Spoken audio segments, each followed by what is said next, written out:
Hiditra ao anatin'ireo vaovaon'ny fanabeazana kosa isika satria dia miditra ao anatin'ny andron'ny sekoly ny tontolon'izay fanabeazan'izay amin'izao fotoana izao mandray anjara amin'ny fampianarana eto Madagasikara indrindra ihany koa ny eto an-drenivohitra ny commune Antananarivo renivohitra indrindra zany ao anatin'ireo sekoly fanabeazana fototra nitondra ny anjara birikiny mahakasika indrindra ny tontolon'ny fanadiovana sy ny fidiovana amin'ireo sekoly fanabeazana fototra ao anatin'ny commune Antananarivo renivohitra ny tompon'andraikitra ao anatin'izany commune izay ny fanandrify indrindra atao anatin'ny fankalazana ny andron'ny sekoly moa izao tolotra izao.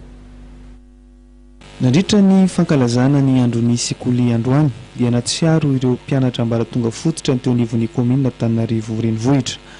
Androany ary dia notoloran'ny commune Kojakoja entina manadio ny sekoly ireo mpianatra ao amin'ny EPP nanerana ny boriboritany enina teto Antananarivo.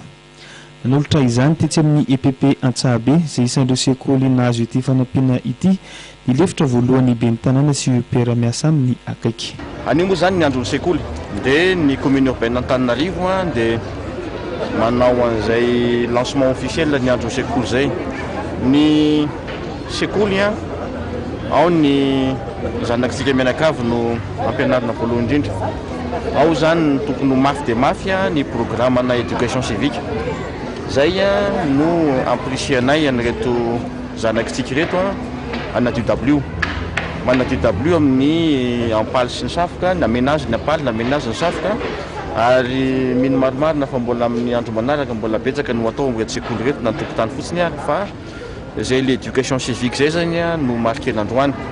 Tsy mionona tamin'ny fitsidiana ireo EPP ihany ny fiadinan'ny tanàna Antananarivo renivohitra fa nidina ifotony ihany koa ny hainy ny fitarainan'ny mponina isaky ny boriboritany toy ny teny amin'ny tsenana Ambandisy Ambolpo. Anentanan'ny mponina ny fiadinan'ny tanàna Antananarivo anaja ny fahadiovana, ny filaminana entina indrindra hiatrehana ny fanarenana.